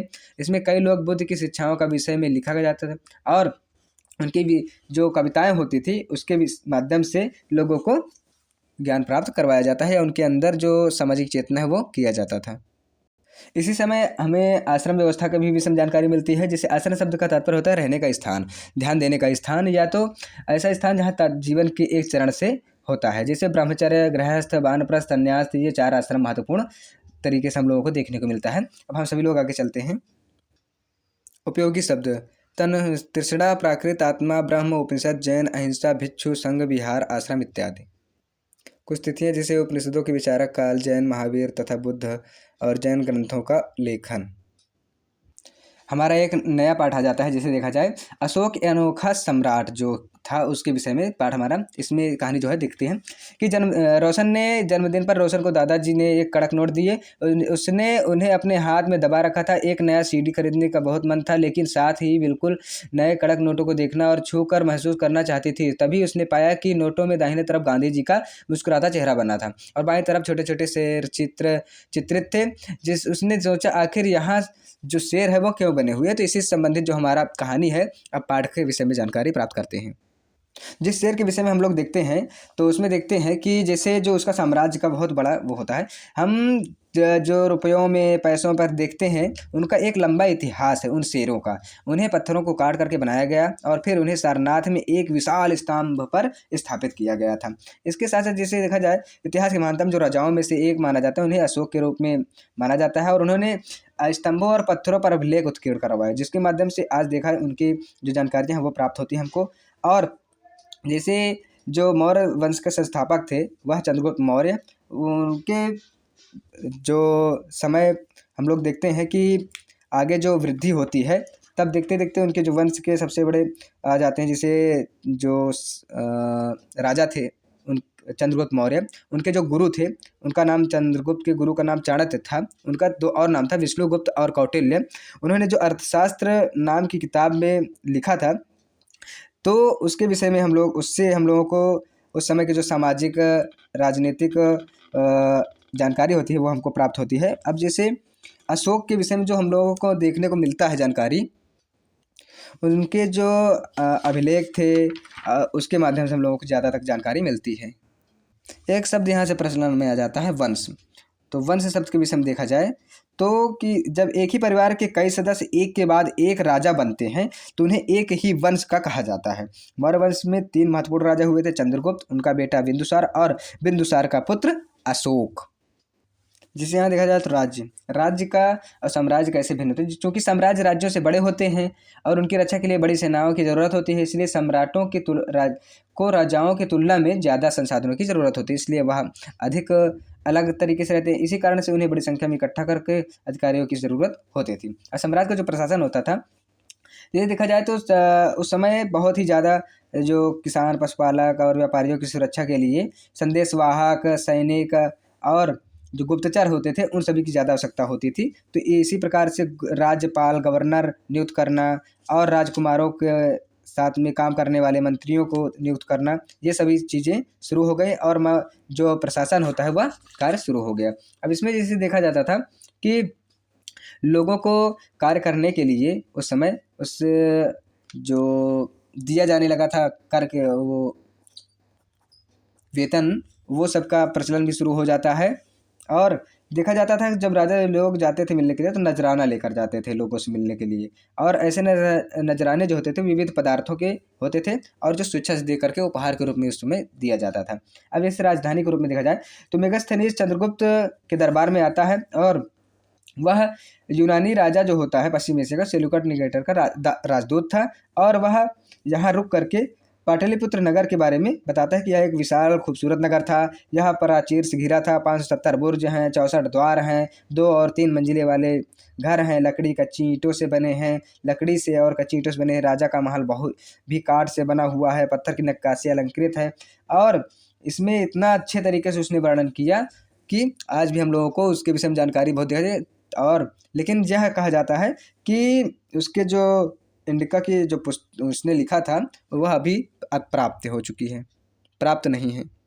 अशोक के विषय में देखा जाए तो जैसे कि अशोक मौर्य वंश के सबसे प्रसिद्ध राजाओं में से एक थे। वह सबसे पहले शासक थे जिन्होंने अभिलेखों द्वारा जनता तक अपने संदेश को पहुंचाने की जो है योजना प्राप्त की। और ज़्यादातर अभिलेख जो थे उनके प्राकृत भाषा में और ब्राह्मी लिपि में थे, अरामाइक लिपि में भी थे, लेकिन सबसे ज़्यादा इसी में थे। अब जैसे उनका कलिंग युग का जो होता है उसके विषय में देखा जाए तो राजा के विषय में जो बोलता है कि राजा बनने के 8 साल बाद वह करता है कलिंग की विजय और 1.5 लाख लोगों तक को बंदी बना लेता है और बहुत से ज़्यादा लोग, लाखों लोग मारे जाते हैं। उसके बाद उसके मन में जो हृदय में परिवर्तन होता है और वह देखता है कि मैं इतने निर्दोष लोगों को मार डाला। तभी से उसके अंदर जो दिल में जो पैदा हुआ कि मैं अब युद्ध नहीं करूँगा और धर्म के मार्ग पर चलूँगा। इसीलिए उनका जो धर्म हो जाता है वह धम्म कहा जाने लगता है। धम्म संस्कृत भाषा के धर्म का ही प्राकृत रूप जो होता है वह था। उस समय उस समय काल में प्राकृत भाषा ही सर्व लोगों की जो भाषा थी, इसीलिए वो होती। जैसे ब्राह्मी लिपि के विषय में देखें तो आधुनिक भारत की ज़्यादातर जो लिपियाँ पिछले सैकड़ों वर्षों में ब्राह्मी लिपि से उत्पन्न होती हैं। यही कहा जाता है। अक्षर को अलग अलग भाषाओं में देखा जाता है। अशोक का जो धम्म के विषय में देखा जाता है इसमें जो किसी देवता का पूजा या किसी कर्मकांड की आवश्यकता नहीं थी। इसमें वह अपने जो प्रजा होती थी उसको बच्चों के समान मानता था और अपने आप को पिता कहता था। इसी के साथ वह अपने आप को उनका कर्तव्य मानता था कि मैं इनकी प्रजा की सेवा करूं और निर्देश दूं। वो विद्य के उपदेशों से भी प्रेरित हुए जिसके कारण उन्होंने अपनी जो जनता पर था कर का जो ज़्यादा करा भाव नहीं करते थे ताकि जो उनकी जनता है वो अच्छे तरीके से रह सके, क्योंकि पिता जो होता है वह अपने बच्चों को बहुत ही अच्छे तरीके से रखने का प्रयास करता है। उपयोगी शब्द साम्राज्य, राजधानी, अधिकारी, संदेशवाहक, प्रांत, धम्म। मौर्य साम्राज्य की शुरुआत को देखा जाए तो 2300 साल पहले मानी जाती है। 2300 वर्ष पूर्व से मौर्य साम्राज्य की स्थापना को माना जाता है। इस बार का अगर कहानी को देखा जाए तो लोहार की दुकान पर प्रभाकर लोहार के यहाँ काम को देखता था और एक छोटी सी बेंच पर कुल्हाड़ी और हंसिया जैसे कुछ औजार बेचने के लिए रखे थे। दूसरी ओर भट्ठी जल रही थी। औजार बनाने के लिए दो लोहे को लोग पकड़े हुए एक छड़ को गर्म करके उससे पीट रहे थे। प्रभाकर को ये सब बड़ा मज़ेदार लग रहा था। इसी कहानी के माध्यम से आज हम इस गांव के विषय में जानकारी प्राप्त करेंगे। जैसे औजारों के विषय में बात करें तो जैसे देखा जाता है कि प्राचीन काल में क्या थे, हमारे पत्थरों के औजार थे, लकड़ी के औजार थे। और फिर उसके बाद क्या होता है, लोहे की जब हमारी खोज हो जाती है तो उसके बाद लोहे के जो हमारे औजार बन जाते हैं। फिर जब हम देखते हैं कि औजार हमारे लिए सबसे ज़्यादा उपयोगी हो जाते हैं हर एक काम करने के लिए, कृषि कार्य करने के लिए, जानवर से सुरक्षा के लिए, अपने आसपास जो भी वातावरण है उसको सुरक्षित करने के लिए और अपने घरों को निर्माण करने के लिए, लकड़ियाँ काटने के लिए, हमारे रोज़मर्रा के जीवन को उपयोगी बनाने के लिए हमारे लिए क्या हो जाता था, यह बहुत ज़रूरी हो जाता था। अब जैसे कृषि उत्पादन बढ़ाने के लिए सबसे पहले जैसे देखा जाए तो कृषि में उन लोगों को कृषि कार्य करने के लिए हल की मिल जाता है, जुताई करने के लिए, पानी ले जाने के लिए उससे जो बना लेते थे, सिंचाई के लिए नहरों का निर्माण कर लेना और कृत्रिम जलाशयों को वो करना, ये सभी खुदाई के लिए हमारे जो है औजार बहुत ही ज़्यादा उपयोगी हो जाते हैं। लोगों द्वारा परिश्रम करना जो था वह बहुत ही अच्छा हो जाता था और गांव में जो लोग रहते थे उन लोगों को कार्य करने के लिए भी बहुत ही अच्छी तरीके से वो मिल जाता था। और वहाँ पास जो ग्राम के अन्यत्र कृषक स्वतंत्र होते थे वो गृहपति उनको कहते थे। और वहाँ पास कार्य करने के लिए जो लोगों को जाना पड़ता था कृषि कार्य, वह अपने आप को बहुत ही स्वतंत्र तरीके से कृषि कार्य करना चाहते थे ताकि उनके पास जो औजार थे, जब सबके पास अपना अपना औजार रहेगा तो कर लेंगे, नहीं तो दूसरे के औजार की वजह से वह काफ़ी दिनों तक अपने कार्य को नहीं कर पाते थे, जिससे जो मौसम रहता था वह कार्य चला जाता, जिससे उत्पादन में उनकी वृद्धि नहीं होती थी। जैसे यहाँ की एक जो कहानी आती है इसमें कि एक समुद्र था जो उसमें ले जाना, नाव चलाना बहुत मुश्किल था। राजा के द्वारा नियुक्त कुशल और अनुभवी मछुआरे ही वहाँ जहाज ले जा सकते थे। दिल्ली गाजा में शराब, तांबा, टिन, शीशा, मूंगा, मुखराज, कपड़े, सोने चांदी सिक्कों के आयात होता था और जड़ी बूटियाँ, हाथी दांत, गोमेद, कार्निलिया, सूती कपड़ा, रेसी वस्त्र ये सब निर्यात किए जाते थे। अब इसके बाद जिसे देखा जाए तो जो हमारे सिक्के आ जाते हैं तो उस समय जो था आहत सिक्के सामान्यतः रूप से होते थे हम लोगों के। और फिर जो सिक्कों का प्रचलन माना जाता है लगभग 500 साल पहले माना जाने लगता है। चांदी, सोने के सिक्के, फिर स्वर्ण जो होते थे, लोहे के सिक्के और तांबे के सिक्के, इन सभी का प्रचलन ज़्यादा शुरू हो जाता है। और जो विनिमय के साधन के रूप में देखा जाता था उसमें नमक प्राप्त करने के लिए, लंबे लंबे रास्ते पर जाने के लिए, खेतों से सफ़ेद धान गाड़ियों के पर लादने के लिए और चांदनी सी सफ़ेद रेत पर जाने के लिए, परिवार को समेटने के लिए, कहीं पर छूटे न जाए, इस तरीके से देखा जाए विनिमय के जो अन्य साधन थे उसके माध्यम से हम लोग देखा करते थे। और वो लोग जो अपना समुद्र के किनारे जाते थे, नमक का उत्पादन करते थे, उसके लिए भी इस सब का प्रयोग किया जाता था। और जो शिल्पकार लोग थे उनके द्वारा भी अपने जो शिल्प के माध्यम से लोगों के विनिमय के माध्यम जो बनाया जाता था वह मुद्राओं के माध्यम से, सिक्के के माध्यम से किया जाता था। जैसे कि देखा जाए जो शिल्पकार होते हैं, व्यापारी अपने अपने संघ बनाने थे और उन्हें श्रेणी कहते थे। और ये सभी लोग जो शिल्पों का निर्माण करते थे, अर्थात जो काम करने वाले जैसे चमकीले पात्र को निर्माण करते थे, या तो बढ़ई हो गया, सुनार हो गया, बुनकर हो गए, टोकरी बुनने वाले हो गए, माला बनाने वाले हो गए, ये सभी लोग अपने अपने कार्यों को करते रहते थे। और जो शिल्पकार होते थे कार्यों को करने के लिए, सूत काटने वाले, बुनने वाले, ये सभी लोग अपने कार्यों को कर करके उस समय क्या करते थे, आजीविका का साधन प्राप्त करते थे। अब जैसे कि देखा जाए कठोर चाक निर्मित धातु की तरह बनाते थे, उसके बाद उसकी बाहरी सतहों को निर्माण करते थे, अपने जो पतली टेप लगा दिया जाता था, इसी प्रकार से बर्तनों को जो चमक प्रदान करते थे शिल्पकार लोग ये काम किया करते थे। और उपयोगी शब्दों में लोहा, गांव, सिंचाई, संगम, नगर, वलय को, पत्तन, श्रेणी इत्यादि ये सब चीज़ उपयोगी शब्द थे। तिथियों में देख लिया जाए जैसे, तो आप सभी लोग तिथियों भी देख लीजिए। तो इसमें जैसे कहानी देख लिया जाए कि बाजार में घूमती जगनी जगनी अपने गांव के मेले की आस लगाए बैठी थी। स्टील के चमकदार बर्तन, रंग बिरंगी प्लास्टिक की बाल्टियां, शोख रंगों के फूलों के प्रिंटों वाले कपड़े, चाबी से जलने वाले मज़ेदार खिलौने उसे बहुत अच्छे लगते थे।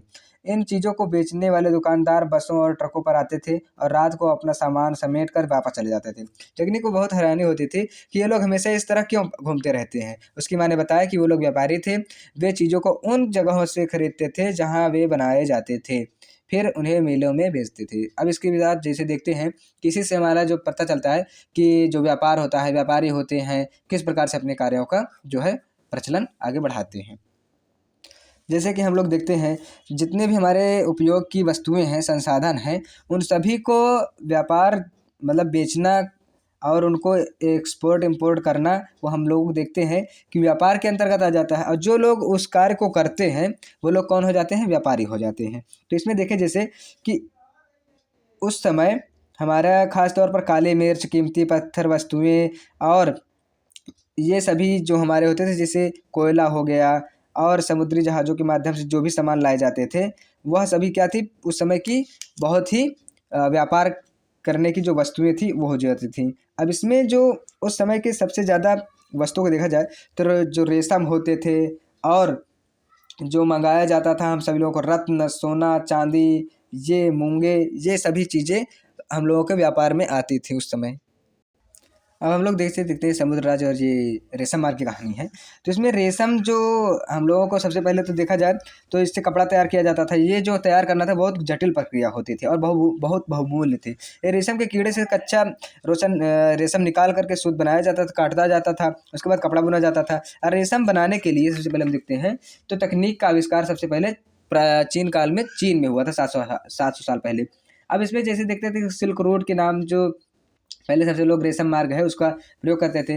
अब इसमें जो रेशम का आदान प्रदान होता था, व्यापार होता था व्यापारियों के माध्यम से, इस पर यात्रा शुल्क भी लगाया जाता था। और कई दूसरे देशों से जब लाया जाता था तो लाने के लिए जो मार्ग थे उसमें हम लोग देखते हैं कि बहुत से उस समय डाकू लोग भी होते थे, वो सब क्या करते थे, इन पर आक्रमण करके वो कर लेते। तो उनसे बचाव के लिए ही सिल्क रूट का जो ये रेशम मार्ग है, इसके प्रयोग का फिर से वो किया जाता है और इसका मार्ग को खोजा जाता है अलग तरीके से। मध्य एशिया तथा पश्चिमोत्तर भारत पर इस जो मार्ग है इसका खोजा जल्दी से जल्दी खोज लिया जाता है। इसमें देखते हैं जैसे कि जो सिल्क रोड पर यात्रा करने वाले व्यापारी होते थे, वह ही केवल इस यात्रा का जो मार्ग है उसका प्रयोग करते थे और कोई नहीं करता था। उसके बाद जो ये मार्ग थे, इन मार्ग को हम लोग देखते हैं कि बौद्ध धर्म का जो प्रचार प्रसार होता है उसके लिए भी दे दिया जाता है। मतलब कि दो फिर कार्य होने लगते हैं, अर्थात जो रेशम मार्ग का जो सिल्क रूट था उसको दो कार्य होने लगते हैं। एक तो बौद्ध धर्म का प्रचार प्रसार के लिए और उसके बाद दूसरा वो बौद्ध। अब इसमें देखा जाए तो बहुत से कवि जैसे बुद्ध की जीवनी, बुद्धिचरित के अश्वघोष के द्वारा हो जाता है, कनिष्क के दरबार में जब जाते हैं और महायान का विकास हो जाता है। जब इसी तरह बढ़ते रहते हैं और बढ़ते जाते हैं, बौद्ध धर्म का जो प्रसार पश्चिमी और दक्षिणी भारत में भी हो जाता है। वहाँ के गुफाओं में वो लोग रहने लगते हैं और उसके माध्यम से जो उनकी संदेश हैं बुद्ध के, उसका प्रेषण करते हैं और फैलाव करते हैं ताकि लोगों तक यह उनकी जो संदेश है वह पहुँच सके। जिसे देखा जाए, बौद्ध धर्म दक्षिण पूर्व श्रीलंका, म्यांमार, थाईलैंड, इंडोनेशिया और अन्य देशों में भी तक पहुँचा और इसमें जो यात्री थे उन्हीं के माध्यम से ही इसको वो किया जाए। जैसे तीर्थयात्री कौन होते हैं? तीर्थयात्री वे स्त्री पुरुष होते हैं जो प्रार्थना के लिए पवित्र स्थानों की यात्रा किया करते हैं, वही लोग क्या हो जाते हैं? तीर्थयात्री हो जाते हैं। जैसे हमारे देश में कौन तीर्थयात्री यात्रा था उस समय? फासियन काफ़ी प्रसिद्ध ही यात्री था जो आया था। जैसे वेन स्वांग आता है हमारे देश में, यात्रा करता है और बहुत से जो यात्री होते हैं वो आते हैं। और जैसे फासियन जैसे हमारे देश में आता है तो भारत के देश के विषय में कहता है, समुद्र असीम है, सूर्य चांद तारों की गति देखने वाला, पता लगाने वाला हमारे देश में यंत्र है और जहाज़ की हवा को रुख में बदल देने वाला उसको माना जाता है फासियन चीन को। और को इसके जो मतलब देखा जाता है कि वो भारत में जब आता है तो 5 महीने के लिए रुकता है यहाँ और उसके बाद वह दूसरे फिर व्यापार से, जहाजी व्यापार से भारत से चला जाता है। अब जैसे हमारे यहाँ जो शिक्षा की शुरुआत हो जाती है, शिक्षा की शुरुआत में नालंदा विश्वविद्यालय हो जाता है और उसके विषय में भी जो फासियन था यात्री, वो वर्णन करता है अपने यात्रा वृत्तांत में। इसके बाद देखते हैं जो भक्ति शुरुआत होती है, क्योंकि शिक्षा के केंद्र शुरू हो गए, अब देवी देवताओं की पूजा का प्रचलन शुरू हो जाता है। देखा जाता है कि जो भक्ति परंपरा है वह देवी देवताओं के माध्यम से किया जाने लगता है। भक्ति मार्ग में जैसे उस समय देखा जाए तो भगवद गीता या महाभारत इत्यादि ग्रंथों के माध्यम से हम देखते हैं कि भक्ति मार्ग का प्रचलन बहुत तेज़ी से, इसमें बहुत से आडंबर शुरू हो जाते हैं। ये पूजा पाठ के बजाय वह ईश्वर के प्रति जो लगाव होता है प्रति पूजा करने लगते हैं। और इसी के जो हम देखते हैं कि विरोध में ही जो हमारे जो दोनों धर्म आते हैं, कौन से धर्म? जैन धर्म और बौद्ध धर्म। तो देखा जाता है कि जो सनातन धर्म में विरोध होता है या उसमें विरोध होता है उसका जो समाधान करने के लिए कि किस प्रकार से इसमें जो खंडन है उसको करने के लिए ये दोनों धर्म प्रचलन में आते हैं। भक्ति की जो शुरुआत होती है उसके विषय में देखा जाता है कि भक्ति शब्द भज शब्द से बना है और इसका अर्थ क्या होता है? विभाजित करना या हिस्सेदारी होता है। अब भक्ति भगवान और भक्त के बीच का जो एक परस्पर संबंध है, अंतरंग संबंध, उसी को बोल दिया जाता है। भक्ति भगवत या भगवान के प्रति झुकाव है। भगवान का एक अर्थ यह भी है कि जो अपने ऐश्वर्य तथा सुख को भक्तों में बांटता है, यानी भक्त या भागवत अपने देवी देवता के भाग की जो हिस्सा है, हिस्सेदारी होती है, उसको मांगने के लिए भक्त जाता है। अब एक जैसे कि हम देखते हैं इसमें कहानियों के माध्यम से कि जो बीमार व्यक्ति है वो ज़्यादा भक्ति करने लगता है, जिसको ज़्यादा ज़रूरत होती है वह करने लगता है, या तो जब आवश्यकता पड़ती है तभी व्यक्ति भगवान के पास जाता है, प्रतिदिन नहीं जाता है। इसीलिए यहाँ पास जो शब्द आया है कि अपनी हिस्सेदारी मांगने जाता है जब उसके अंदर कुछ कमियाँ होती हैं तो। अब इसके माध्यम से जो हमारा इस चैप्टर के उपयोगी शब्द और तिथियाँ उसको देख लेते हैं। व्यापारी, मूवेंदार, रास्ता या मार्ग, रेशम, कुषाण, महायान या बोधिसत्व, थेरवाद या तीर्थयात्री या भक्ति, ये सभी हमारे उपयोगी शब्द हैं। महत्वपूर्ण तिथियां हैं, देख लीजिए आप सभी लोग अच्छे तरीके से, और लिख भी लीजिएगा अच्छे तरीके से। अध्याय 10 की बात करें तो इसमें जो कहानी है, अरविंद राजा बना, इसके बाद से कहानी है।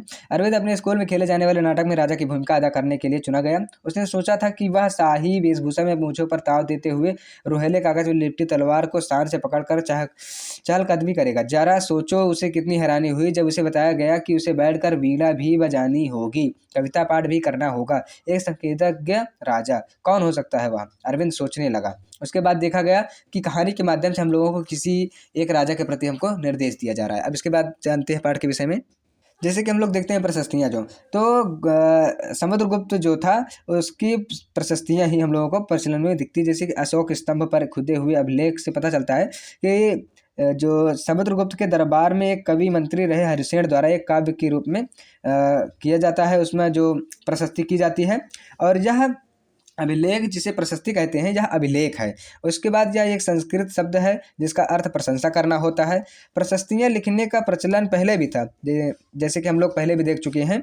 तो समुद्रगुप्त की जो प्रशस्ति होती है वह एक योद्धा, युद्धों को जीतने वाला, विद्वान, एक उत्कृष्ट कवि और भरपूर प्रशंसा उसकी की जाती है। ईश्वर के बराबर बताया जाता है। लंबे समय मतलब प्रशस्ति में लंबे वाक्य उसके लिए दिए जाते हैं। और कहा जाता है वीणा बजाने वाला राजा और योद्धा समुद्रगुप्त, जिनका शरीर युद्ध मैदान में कुठारों, योद्धाओं, तीरों, भालों, बर्छों, तलवारों, लोहे की गदाओं, नुकीले तीरों तथा अन्य सैकड़ों हथियारों से लगे घावों के दाग से भरे होने के कारण अत्यंत सुंदर दिखता है। इसके बाद आगे हम जैसे करें वंशावली में देखा जाए तो अनेक पूर्वजों के बारे में जानकारियाँ मिलती हैं। जैसे समुद्रगुप्त के पर पितामह यानी कि परदादा, दादा, पिता और माता के बारे में जानकारी मिलती है। उनकी माँ का नाम कुमार देवी लिच्छवीगढ़ की और पिता चंद्रगुप्त गुप्त वंश के पहले शासक थे, जिन्हें महाराजाधिराज जैसी बड़ी उपाधि प्रदान थी। समुद्रगुप्त ने भी यह उपाधि धारण की। उनके दादा और परदादा यह महाराजा के रूप में उल्लेख मिलता है।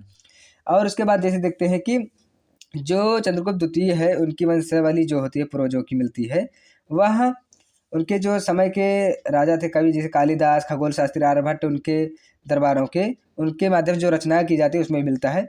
और देखा जाता है कि उनके समय में 11 उनके जो रत्न हैं वो भी दिखाए जाते हैं। 9 रत्न बताया जाता है, लेकिन उनकी जो जानकारी होती है हम लोग देखते हैं कि उस समय हर्षवर्धन तथा हर्षचरित जो लिखी जाती है हम लोग देखते हैं, उसको पढ़ते भी हैं गुप्त वंश के शासक के बारे में। और उसमें देखते हैं कि जैसे वो सिक्कों कैसे प्रकार करता है। बाणभट्ट ने जो अपनी जीवनी लिखती है हर्षचरित में, उसमें हर्षवर्धन की जो वंशावली बताते हैं, राजा बनने तक का जो वर्णन करते हैं कि चीनी यात्री, तीर्थयात्री, स्वयं स्वान, जिनके बारे में हम पढ़ चुके हैं आगे, उसके विषय में पूरा जानकारी हम लोगों को मिलता है। तो यहीं से देखते हैं कि हम लोगों को जो विक्रम संवत की भी शुरुआत हो जाती है। विक्रम संवत 58 ईसा पूर्व में प्रारंभ होने वाला विक्रम संवत जो है परंपरागत रूप से गुप्त वंश के जो राजा चंद्रगुप्त द्वितीय हैं उनके नाम से जोड़ा जाता है। और तभी से ही यह विक्रम संवत जो है शुरू हो जाता है। और इन्होंने विक्रमादित्य की उपाधि धारण की थी। आगे जो हम लोग देखते हैं कि जो राज्यों का प्रशासन होता है इस समय का, वह किस प्रकार से था। जो प्रशासन था उसमें प्रशासन कई इकाइयों गांव में बांट देते थे। और फिर राजाओं ने आर्थिक, सामाजिक, राजनीतिक, सैन्य शक्ति के आधार पर कई तरीके से बदलाव कर दिए। और जैसे देखा गया कि एक नए प्रकार की सेनाओं का निर्माण कर देना, सिपाही, पैदल, रथ, घुड़सवार, हाथी इत्यादि तरीके से उसमें सेना नायक निर्धारित कर देना, सेना नायकों को वेतन के बदले उनको भूमि प्रदान कर दिया जाना, और उससे फिर उसके बाद कर वसूल करके वो अपना जो है सेना की देखभाल, घोड़ों की देखभाल, ये सब किया जाना। और इस तरह के व्यक्ति जो हो जाते थे वो फिर सामंत कहलाने लगते थे। और शासक वहाँ के दुर्बल होने लगे और सामंत स्वतंत्र होकर के कोशिश करने लगे। दक्षिण के जो राज्य थे उसमें सभाओं का प्रचलन करने जाने लगा। जैसे सभा, समापति, उपसमापति, स्थानीय भूस्वामी और नगरम व्यापारियों, इन सभी का जो वो था सभाएं, वो सभी शुरुआत होने लगी थी इसमें। और देखा जाए तो जो लोग थे वो अपने आप को स्वतंत्र करने के लिए सभाओं के माध्यम से आगे बढ़ने लगे। उपयोगी शब्द: प्रशस्ति, आर्यावर्त, दक्षिणावर्त, वंशावली, अनुवांशिक पदावली, सामंत, सभा, नगरम। महत्वपूर्ण तिथियां आप सभी लोग देख लीजिए अच्छे तरीके से। हम सभी लोग पढ़ते पढ़ते अपने अंतिम अध्याय की तरफ आ चुके हैं। जैसे कहानी के विषय में देखें तो मरुतस्वामी और लौह स्तंभ। मरुतस्वामी आज बहुत खुश था। पहिएदार कुर्सी में बिठाकर उसका भाई उसे कुतुब मीनार दिखाता हुआ प्रसिद्ध लौह स्तंभ के सामने ले गया आया। धूल भरे पथरीले रास्तों से रैंप के सहारे जहाँ तक आना काफ़ी मुश्किल था। अपने इस अनुभवों को मारुतुसामी कभी नहीं भूल पाएगा। इसी के माध्यम से हम सभी लोग देखते हैं कि किस प्रकार से इमारतें, चित्र तथा किताबें इनके विषय में जानकारी मिलती है। धातु विज्ञान जैसे इसमें देखते हैं कि जिसमें प्राचीन भारतीय धातु वैज्ञानिकों ने विश्व के धातु विज्ञान के क्षेत्र में बहुत पुरातात्विक खुदाई से जो हम लोगों को मिलता है, धातुएं लोहा मिलती है या गर्तावासों में जो हम लोगों को धातु कर्म जब शोधन किया जाता है उससे जानकारी। तांबे और टिन को मिला करके कांसा भी बनाया जाता था। हड़प्पा वासियों के जैसे समय में देखा जाए तो कांस्य युग में जुड़े जो मिलते हैं और उनके अधिकारी जो लौह स्तंभ से संबंध मिलता है। जैसे भारत में अत्यंत विकसित किस्म के लोहे का निर्माण था, जैसे खोटा लोहा, पिटवा लोहा, ढलवा लोहा। इसके बाद जैसे देखा जाता है लौह स्तंभ जो हमारा मेहरौली का दिल्ली में जो कुतुब मीनार के पास में, तो वो भारतीय शिल्पकारों की कुशलता का एक बहुत ही अद्भुत अनुसार। इसकी ऊंचाई देखा जाए तो 7.2 मीटर थी। कितनी? 7.2 मीटर इसकी ऊंचाई हो जाती है। और इसका जो वजन देखा जाता है तो 3 टन के आसपास माना जाता है। इसका निर्माण लगभग 1500 साल ईसा पूर्व होता है। तो देखा जाए तो यह जो इस पर लिखा हुआ है चंद्र खुदा हुआ शासक का जिक्र संभवतः मिलता है। और ये देखा जाता है इसमें कि यह इतने वर्षों से बिना जंग लगे हुए खड़ा है। आश्चर्य की बात है। अब जैसे हम लोग देखते हैं ईंटों पत्थरों की इमारतें जो बनाई जाती थी, जो शिल्पकार होते थे बहुत ही कुशल तरीके से इन इमारतों का निर्माण करते थे। स्तूप किया इसमें जो था तो वो टीले के रूप में होते थे और उनके आकार कभी गोल, लंबे या कभी बड़े या छोटे हो जाते थे। ये सभी समानता अलग अलग तरीके से बनाए जाते थे। और जैसे इसमें हम देखते हैं कि पत्थरों का जो उपयोग करते थे बहुत ही दूसरे तरीके से, जैसे कीमती पत्थरों का या सिक्के तरीके के पत्तों का, धातु मंजूसा तरीके से। और इसमें जो पत्थर का आकार होता था कई तरीके से, षडभुजाकार आकार, गोल, चौकोर, त्रिभुजाकार, इस प्रकार करके सभी चीज़ें इसमें पत्थरों को लगा दिया जाता था जो इमारतें भवनें होती थी। अब जो प्रायः स्तूप होते थे उसके चारों ओर परिक्रमा करने के लिए एक वृत्ताकार पथ बना दिया जाता था, प्रदक्षिणा पथ कह देते थे जिसे। अब हम लोग जैसे देखते हैं कि जब गुफाओं के पास जाते हैं तो गुफाएं पर देखते हैं पहाड़ियों को काट करके गुफाएं बना दी जाती थी, जिनको हम लोग देखे थे विहार कह देते थे। और उसमें वहीं पास देवी देवताओं का जैसे निर्माण कर देते थे। अब जो मंदिर बनाए जाते थे उसमें एक गर्भगृह बना दिया जाता था जिसमें मुख्य देवी या मूर्ति रखी जाती थी या देवता की, जहाँ पुरोहित धार्मिक अनुष्ठान करता था, भक्त पूजा करते थे और गर्भगृह का एक पवित्र स्थान होता था। ये सब चीज़ें हम लोगों को जानकारी मिलती है। जैसे कि हम सब लोग चित्रकला के विषय में बात करें तो आज से सैकड़ों सालों के पहले जैसे हम देखते हैं गुफाएं की खुदाई होती हैं तो उसमें देखा जाता है कि अजंता एलोरा की जो गुफाएं होती है वहाँ पास हम लोगों को चित्रकला का बहुत ही बढ़िया नमूना देखने को मिलता है। और उन गुफाओं में बहुत अच्छी तरीके से चित्रकारी जो है चित्रित होती है उन गुफाओं में। इसमें जो हम लोग देखते हैं कि ज़्यादातर भिक्षुओं की या तो अपने जो वहाँ रहते हुए उस समय जानवर रहते हैं या उनके प्रयोग में आने वाली वस्तुएं हैं, इन्हीं सब चीज़ों की जो चित्र थी उनका ज़्यादातर उसमें हम लोगों को मिलता है। अब पुस्तकों की जो दुनिया है उसके विषय में जैसे महाकाव्यों की रचना, बहुत महाकाव्य रचे गए उस समय। तो उस समय देखा जाए तो वीर ये तमिल साहित्य महाकाव्य आता है शिलप्पाधिकारम। शिलप्पाधिकारम का जो हम देखते हैं वो शिलप्पाधिकारम ये हमारा हो गया।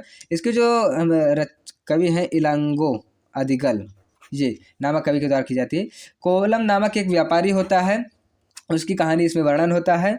और शिलप्पाधिकारम जो हमारा देखा जाता है उसके बाद दूसरा काव्य जैसे मणिमेखलई उस समय की जो रचनाएं थी इसमें इसका हम लोग वर्णन करते हैं। इसमें कोवलन तथा माधवी की जो बेटी होती है उसके कई सदियों की खोई हुई कहानी का वर्णन मिलता है। और जैसे हम लोग अन्य लेखक जैसे कालिदास हो गए और उस समय के महान जो और लेखक थे उनसे संबंधित जो रचनाएं हैं वो हम लोगों को देखने को मिलती है। इसी समय हम लोग देखते हैं कि जो हमारे पुराण में शामिल नई नई कहानियाँ हैं, पुराण शब्द जिसे प्राचीन जिसे बोला जाता है पुराना, तो इसमें हमारे जितने भी प्राचीन जो कहानियाँ होती हैं उन सभी का क्या होता है संकलन हो जाता है और संरक्षण हो जाता है। और जैसे रामायण की जितनी भी कहानियाँ होती हैं उनका भी हमारे इस समय क्या हो जाता है, संरक्षण और संकलन होता चला जाता है। अब हम लोग इसके विषय में जैसे देखें तो उस समय देखते हैं कि जो विज्ञान की पुस्तकें होती हैं वो जैसे खगोल शास्त्री आर्यभट्ट ने अपने जैसे आर्यभट्टियम लिखते हैं, इसके माध्यम से भी हम लोग पता चलता है। जैसे उस समय ब्रह्मगोत भास्कराचार्य गणितज्ञ खगोलवेत्ता ये सभी हमारे जो है जानकारी मिलती है। अब उसमें शून्य की खोज भी हो जाती है और अंकों का प्रयोग पहले से होने लगता है। और आयुर्वेद चिकित्सा के पद्धति जो हमारे चरक हैं जैसे उनकी प्रथम सुश्रुत संहिता हो जाती है और चरक द्वारा जो रचित चरक संहिता है उसमें औषधियों का उल्लेख मिल जाता है और अपनी रचना जो शल्य चिकित्सा का बहुत ही अच्छे तरीके से वर्णन इसमें मिल जाता है। इसके बाद हम सभी लोग देखते हैं उपयोगी शब्द स्तूप मंदिर चित्रकला महाकाव्य कहानी पुराण गणित विज्ञान। महत्वपूर्ण तिथियों में देख लीजिए ये सभी हमारी महत्वपूर्ण तिथियां हो जाती हैं आप सभी लोग अच्छे तरीके से। एक बार हम सभी लोग संक्षिप्त तरीके से इसको भी देख सकते हैं कि जैसे कैसे इसमें जो तिथियां हैं तिथियों को पूरी अच्छे तरीके से जानकारी प्राप्त कर लीजिए आप सभी लोग। और